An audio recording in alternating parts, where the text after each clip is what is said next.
Okay, we are back. Monday Night Raw, 3rd of September. And we've kicked things off with a new villainous alliance between Strowman, Ziggler, and McIntyre. Can I be the first to point I hate it? Braun did not need to be turned heel.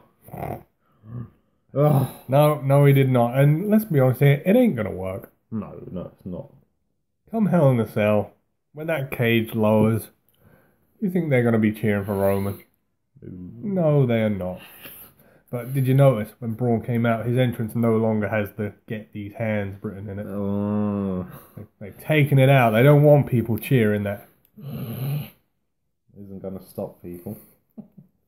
So, yeah, they basically cut a promo about how, Roman needed the Shield. Because without him, he wouldn't be Universal Champion. But they didn't form until after he won the title. I know. Oh, God. Oh, dear Lord. So Braun went and found himself two buddies. Braun, you haven't got great taste. No, he has. Oh well, never mind. So, no, after 5 minutes of waffling, basically, trying to be a heel, the Shield made their entrance. But did they come from the crowd? They did. Oh. They did come from the... Because they didn't the other week. I think they came from the crowd anyway. I could be wrong. Yeah, they surrounded the ring. And, they started a fight.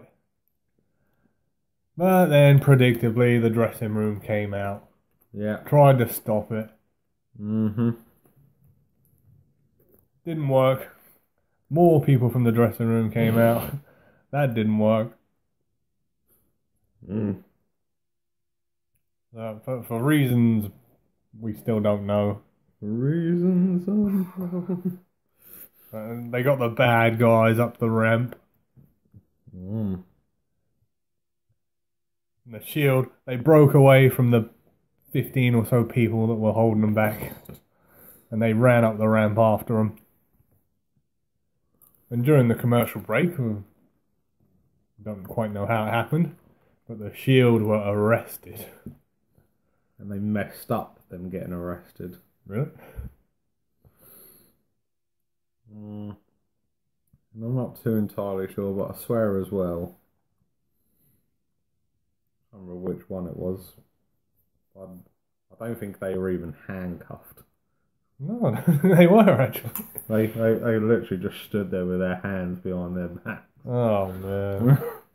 No, all throughout the night we had updates of, the Shield are being sentenced. The Shield are being judged. And it was like, okay. So when are they coming back? Because at no point in the history of wrestling has someone who's been arrested stayed arrested. No. It just doesn't work. No, and just quickly note as well, I noticed didn't we have Renee Young on commentary again? Yeah, they said the coach was on assignment, With ESPN. which normally I take for coders. They've gotten him off because he's crap. No, I think he's still got a couple of assignments with ESPN he's committed to, and that I think that's the real reason. Although he did have a promising start, but then he's gone back to the old coach ways, unfortunately. So next we've got our first proper match of the night. Okay. We've got an epic return. Who? It's been teased all week. Oh, who was it? We've got the return of the Bella Twins. Oh, wow, that's a letdown. And predictably, they were fighting the Riot Squad. Oh, no. Oh, God. To be honest, all I remember is the finish of this match. Oh, man. Yes, we should point out, even though it's been noted on various sites across the week, Brie Bella's horrible botch. Oh dear. attempting to do a suicide dive outside of the ring. Must have caught her leg when she was going out. Ended up, well, pretty much nearly breaking her neck. Jesus. It doesn't get better the more times you see it. Mm-hmm. Because you're like, if that was maybe an inch lower, game over. Hmm. And of course, Mrs. Cena. Yeah, you know the one. Yeah. Picks up the win.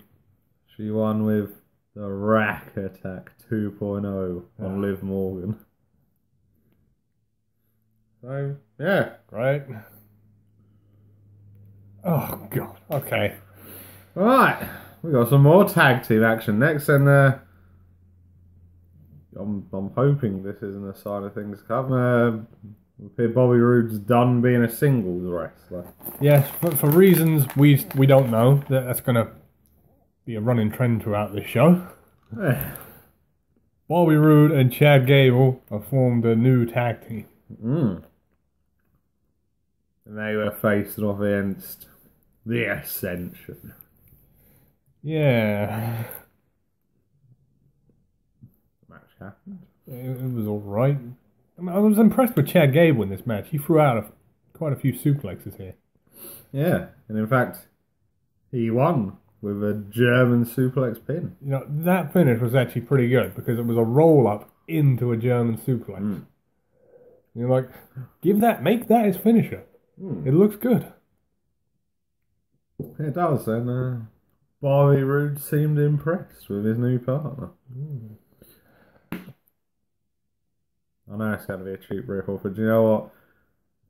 They should do a cheap rendition of Beer Money Inc. with this. But Gable can become a cowboy all of a sudden. Just come out with beer, sipping.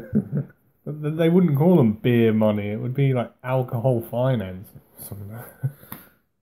Screw TNA, they're not important anymore. Oh dear. Oh dear.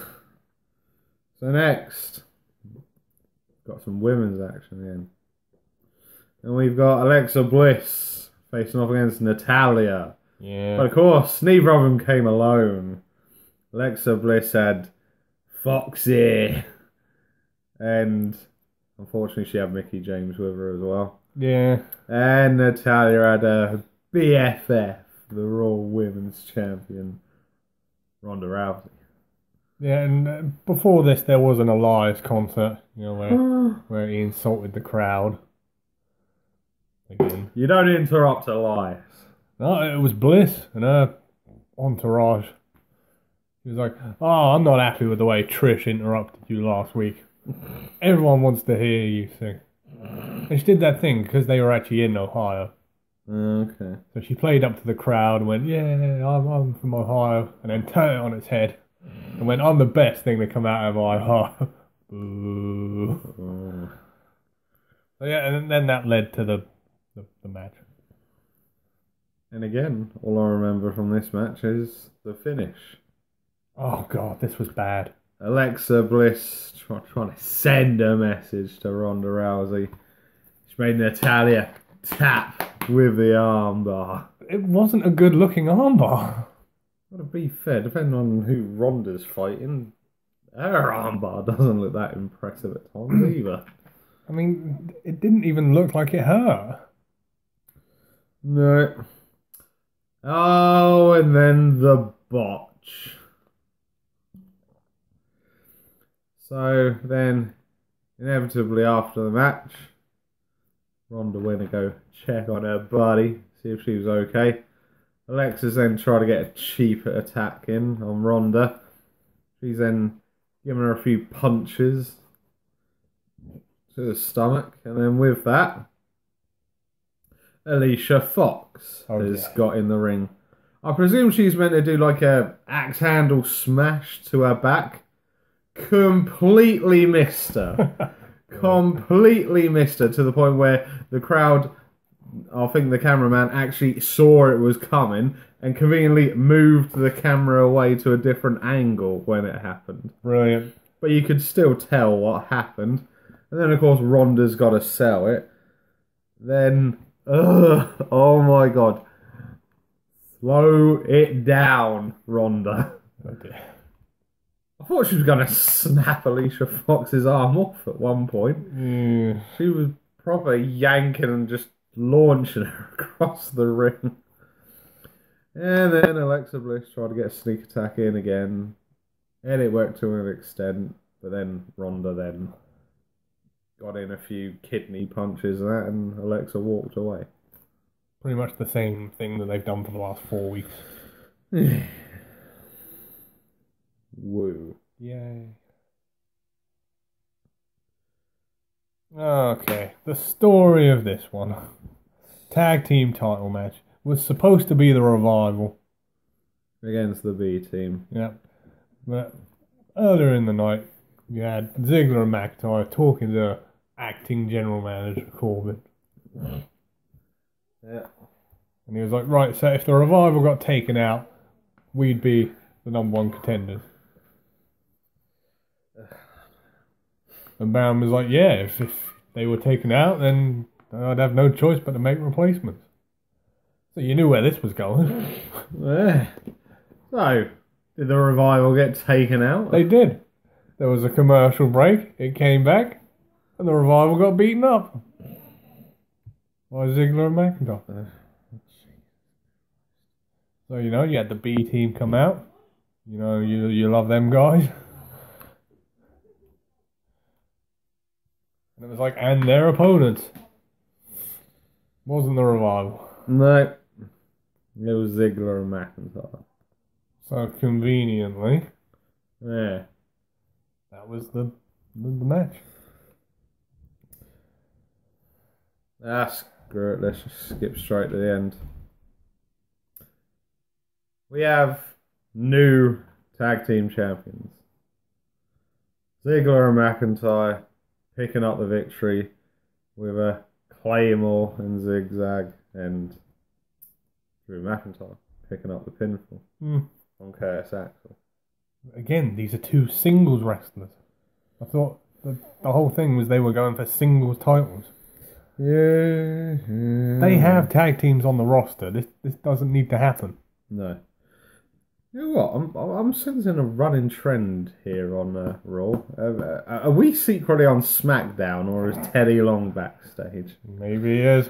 Holla holla. So, Drew and Dolph celebrating their victory. And we've got another tag team match for you. Oh, yeah. We've got AOP versus local competitors. And what was discussed before was like, is that the 205 general manager with the Authors of Pain? It was. Yeah. He's saying that they needed a mastermind behind them. Yeah. And apparently Drake Maverick's now their manager. Yes, this is a very confusing one because I did have to laugh though. He come out wearing the Authors of Pain gear and he just looked ridiculous. it did. It looked terrible. This is why Paul Ellering didn't wear it. Because he knew better. He should just wear his outlandish suits. Yeah. But we don't want to be too outlandish. No, don't bring him up. So, it won't shock you, I know this was a squash match. Yeah, it wasn't even... these guys got their asses kicked. Yeah. Finished with the double collider. Oh, the super collider. That's the one. And, strangely enough, the next night on 205, Drake was back in his normal ring attire. The outlandish suits. Telling everyone, oh yeah, what I do on Monday night is no one else's concern. I'm back here now. Happy face. Ugh. Okay. So, I suppose one of the highlights of the night. Yeah, it was for me. But the problem I've got with this is it's pointless. It is. There is no point to it whatsoever because it's on a pointless show and it's got pointless outcomes no matter what. Yep, and we're not even covering it. No. We've got the return of HBK. Yeah, he looked pretty good. Yeah. And He was there to have a chat with The Undertaker. Well, The Undertaker wasn't announced. No one even knew he was there. And it was like, yeah, when Triple H lost to The Undertaker, he still had the streak. And it was like, oh, Triple H has more gas left in the tank than you, old man. Oh. And I was like, oh, that's not clever. The last person who called out The Undertaker for being old got his ass kicked in under 5 minutes. Yeah. At WrestleMania. Yeah. Poor John Boy. So out came The Undertaker and he didn't look happy. No. He said he's going to beat Triple H again. And then he started confronting Shawn, and Shawn was like, whoa, I'm retired. Yeah. And The Undertaker made the ultimate calling out card. Oh. Because Shawn said, I've stayed retired out of respect for you. And The Undertaker said, is it out of respect or fear? I gotta add to him, Undertaker's been in business, nearly 30 years. Damn, he can still cut a good promo. Yeah, and Shawn didn't look too happy with them comments. No. So, who knows where this is going to lead to. But no, this ended with Undertaker saying, I put you down at WrestleMania. Super Showdown, your friend's going down too. I'm down, JL. Oh God. So, if you haven't had enough tag team action, Oh my God. well, sit tight. We got more tag team action. Oh no. We've got the Hug and Boss connection. Oh God. They're facing off against Ember Moon and Dana Brooke. Right, because that's a Yeah. known tag team, isn't it? Again, I'm going to cut long story short. Do it. I don't care. Sasha Banks picked up the victory with a roll-up Oh no, the dreaded roll-up. on Dana Brooke. And she went none too happy afterwards because she had Titus Worldwide at ringside cheering her on. She told him go away. Oh God. She's done with him. What? Shanna. So she's turning her back on Titus Worldwide? Yeah, she is. Why? Titus Titus Worldwide are down a statistician. Oh man.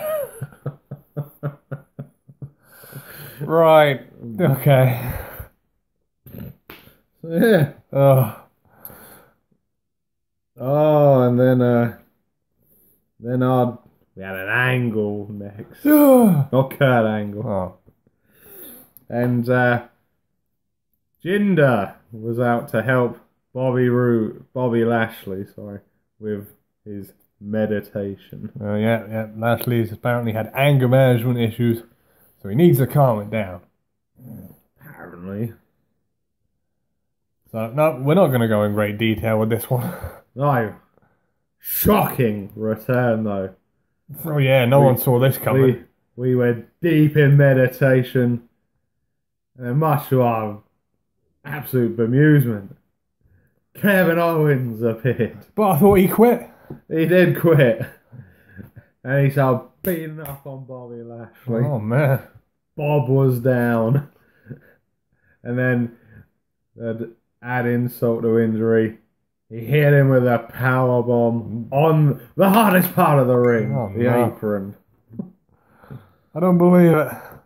Kevin Owens is back after a week. A week? I think that's a record. He quit for a week? You can imagine that this is revenge for Lashley injuring his best friend. You don't mess with Sami Zayn's best friend. No. So, no, on to our main event. Oh, Jesus. This was made earlier in the night. Braun wanted competition. So, inevitably, who do you think Baron's going to pick for him?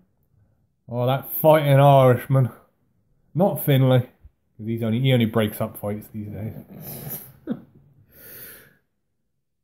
The Demon. Who wasn't the Demon tonight? No.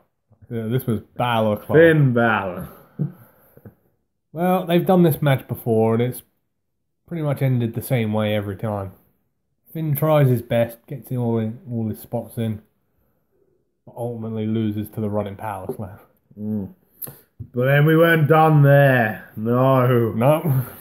The Shield broke loose. Yeah, they commandeered the vehicle they were arrested in Ugh. and brought it back to the arena.